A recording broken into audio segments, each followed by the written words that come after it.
Brock Nelson, the decision to go out and get him, and then I guess subsequently move on from Casey, just the thought process there? There was no sort of connection. We were totally fine with having both because you're going to need center depth. I think the opportunity to add Brock was just too good to pass up. He's a dynamite, center in this league for a long time. Big body, long, can skate, good 5-on-5 player, power play, kind of touches every area of the ice. So, we think that was a significant upgrade for us in the middle of the ice.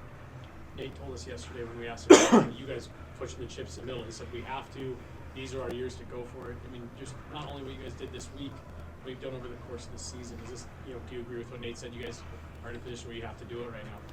Yeah, I think there's an expectation from the players, right? They're committed, they're dedicated on and off the ice, and I think sometimes it's it's a more limited window. I think ours hopefully will be extended.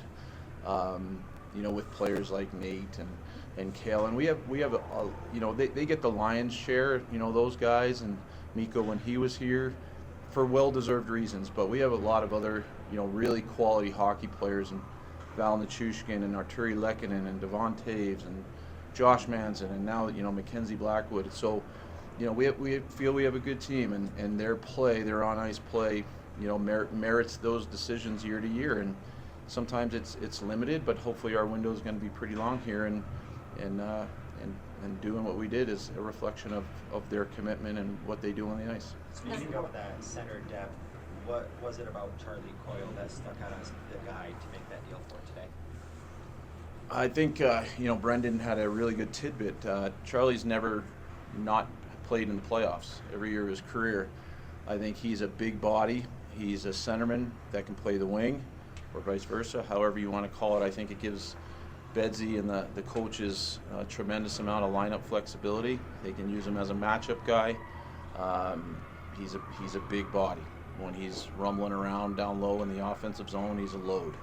And I think when you look ahead, you could see where there could be a massive need, for a player like that who's playoff tested and who's a man out there, and that was the draw. Was his production this season at all concerning to you? Or? No, he's a defense first, checking, big body guy that's a grinder.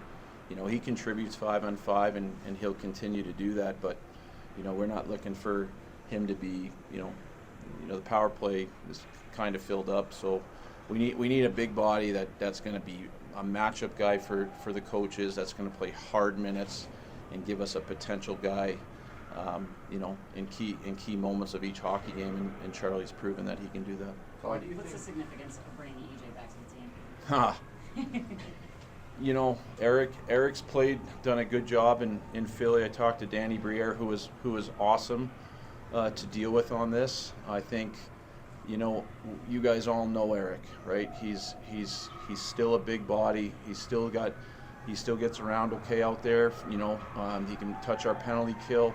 He can be a complimentary guy that Coach Bedsy and Prater can use, with G, maybe with Ryan Lindgren, and mix him in there. But again, big body, right? Who's played in big hockey games, obviously, for us, and we all know the bubbly personality and the energy that he brings in, every single day. And for down the stretch, hopefully we'll continue to play well. We've got to still earn our spot here. There's a lot of good teams in the West that are still fighting, and but we thought bringing him in for the hockey reasons and the familiarity and the off ice reasons, it just made too much sense. You've mentioned the word big several times already. Is that something you felt like your team was lacking coming into this deadline?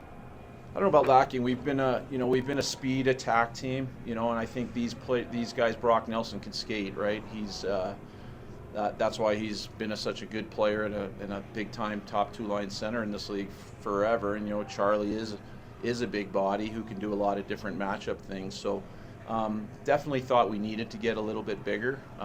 You add in Ryan Lindgren, who's maybe not the tallest guy, but brings a lot of sandpaper, and you just want to be well versed to play any type of game. Whether it's in the gritty areas of the ice, ground and pound, or attack. And I think with this group, we're more well versed to handle different types of games that we potentially could face. Can you talk about, like, we just asked about, like, being all in. How do you sort of walk the line of, like, you're kind of in the Tampa Bay Vegas scene now, right? Where, like, all the picks, I mean, this year, next year, all the high picks, like Cal Ritchie's gone. Like, just how do you sort of, like, okay, we're gonna push them in, but, like, how do you kind of It's decide hard. It's all in? Yeah, it's hard. You know, it's hard. I think this group tells us that by their play and what they've battled through, right? That, you know, we're, like I said, we got to get in still. Like, there's still a lot of hockey left here, and after the trade deadline, there's a, you know, I don't know, renewed vigor or whatever you want. Now it's time to start playing, getting ready for the playoffs. Every game is important, and you're dialing it in, and because you know what's about to come, and I think that will be key. And I think our guys, with, you know, we've been injured this year. We've had some rough stretches. We've had our share of adversity and that type of thing. There's been a lot of change. So hopefully here over the next 4 or 5 weeks or whatever it is, that group will start to gel. We'll get that ticket and we'll see. But, you know, I think, you know, our guys, that's the expectation. It's been building forever. They're in it to try and do damage, not get a playoff spot, and see where the chips fall at the end. And, you know, the off season's for the off season. We'll figure that out as we move along. Because Casey is gone, because Cal is gone. Does that put more pressure on you to keep Brock Nelson beyond this year? We'll deal with all the free agent decisions as we move along. So we want to make sure it's a good fit for us. We think it's going to be a great fit. He has to believe it's going to be a great fit too. So, but we're confident in what our organization, you know, brings and can give to a player. But the focus is on the hockey games here and the rest of the season, and then we'll deal with the business in the off season. I know on Monday you didn't want to comment on this, but it's going to be coming out here shortly official that Mikko Rantanen's going to the Dallas Stars. Just kind of, when you made that trade 6 weeks ago, could you have ever envisioned this? No, I mean, listen, we made a really hard decision, and it was a hockey decision. We got some really good hockey players. Mikko is a great hockey player and a great person, and I'll always wish him the best. But no, we don't spend much time on seeing what other teams may or may not do. I think the Dallas Stars got a great hockey player and a great person.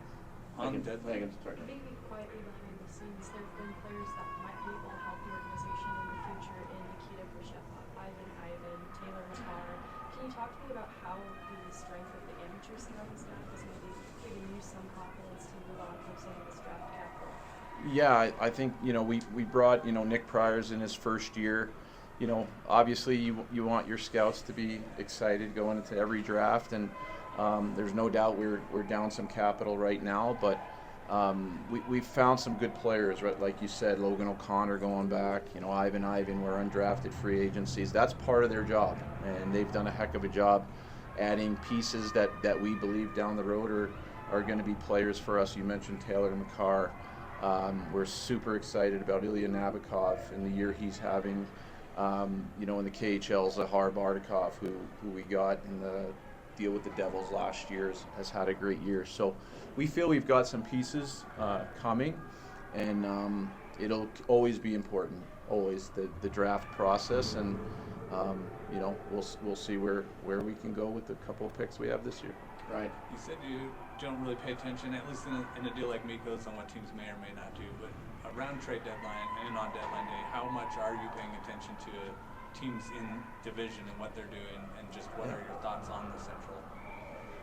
Well, I mean, I'm a hockey fan, right? So like you guys, you get excited by the buzz and what are, you know, the chatter and what teams may or may not do, and you look at the, you know, the boards and there's some bear of teams on, you know, obviously on both sides, but you know, in our division in particular, you know, the Winnipeg Jets, the Dallas Stars, the Minnesota Wild, you know, the Blues, like on and on. There's no easy nights, and you know, you watch, you pay attention, and but you have what you have, right? You have a certain level of picks and prospects, and it doesn't, you know, sort of dictate, but you pay attention to it for sure. Chris, when you traded Mikko, you told us that you guys didn't feel like you were deep enough. how much conversation went in before you pulled the trigger on that deal? We're going to use this extra cap space, this extra roster flexibility to add the depth, and how do you feel like where you guys ended up, with Brock and Charlie down the middle, Jack? Well, time will tell, Jess, right? I mean, that's what we felt, right? We said we wanted to get deeper, and we got those picks, and we got deeper. Will it gel out? I don't know. That's why we play the games. But we feel that from last week till the team that's going to take the ice tomorrow. Listen, it's going to take time to gel, right? But we think we're excited about the group. We think Nathan's Nathan, right? He's all world, and now you add Brock Nelson, now Charlie Coyle and Jack Drew. He's played great hockey for us. He's given us a face-off guy and a utility guy, and Parker Kelly's found a role, and Ross Colton can slide into the middle of the ice. So we feel really good about our depth. We think you got to be really strong in the middle. Ryan Lindgren has added something to our back end. So, and then obviously McKenzie and Scott in the nets. So, look, we got to get it done on the ice now. But that's the goal is, hopefully we've given them the ingredients for them to punch a ticket, gel, and see what can happen in the best time of the year that we all look forward to. Time for about 3 or 4 more. Why do you think he was basically here for like a year and a day? Why do you think it didn't work as well as you might have expected for Casey, or just let's say the second half of this season hasn't gone the way that you would have hoped? Yeah, I think Casey played great hockey for us down the stretch last year, and he was a good player in the playoffs, and he got off to a really good start, whether it was the first 4 or 5, whatever it was in October, and I think he'd be the first to tell you that the last few months were a struggle. You'd have to ask him on that, but I do know that he cares and that he's a really good hockey player, and I think he's going to do really well for the Bruins. Brock, Devon Taves had mentioned that Brock Nelson and Zach Parise are really good friends, and that Parise had kind of reached out to him to influence him coming to Colorado. Do you talk to do they reach out to you to kind of get an idea about maybe a player after they come into the organization? Yeah, look, the Islanders had to make a hockey trade, right? So, I think, I was just thinking about that. Zach, would have played with Devon and last year, and Devon Taves. Like we would ask Devon about players he'd know, but in this case, we knew the players so well, and his game speaks for itself over the last 9-10 years or whatever it's been for Brock. So we just had a player that we tried to get, and fortunate enough we were able to conclude a deal with Lou and the Islanders. Last one. Chris, go ahead.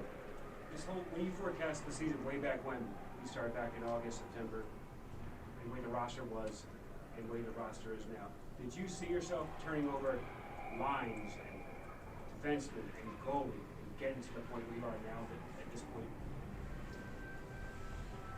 I'm not sure. I didn't go in, Joe, myself, our staff, going to September, going we got a lot of work to do, and you wish that everything goes honky dory and you're healthy and everybody is playing up to their their A-level game. But that's not reality. That wasn't our reality this year. Certainly can't plan for injuries. Adversity and that sort of thing, but I think we had to make adjustments, and every year you might have to make adjustments, and sometimes you can and sometimes you can't, and it could be for different reasons, whether it's cap or assets or things of that sort. So I just think we were just able to find pieces that made sense for us and made sense for the other team. But I think Brendan, I saw it yesterday, something like 40 guys or whatever it is.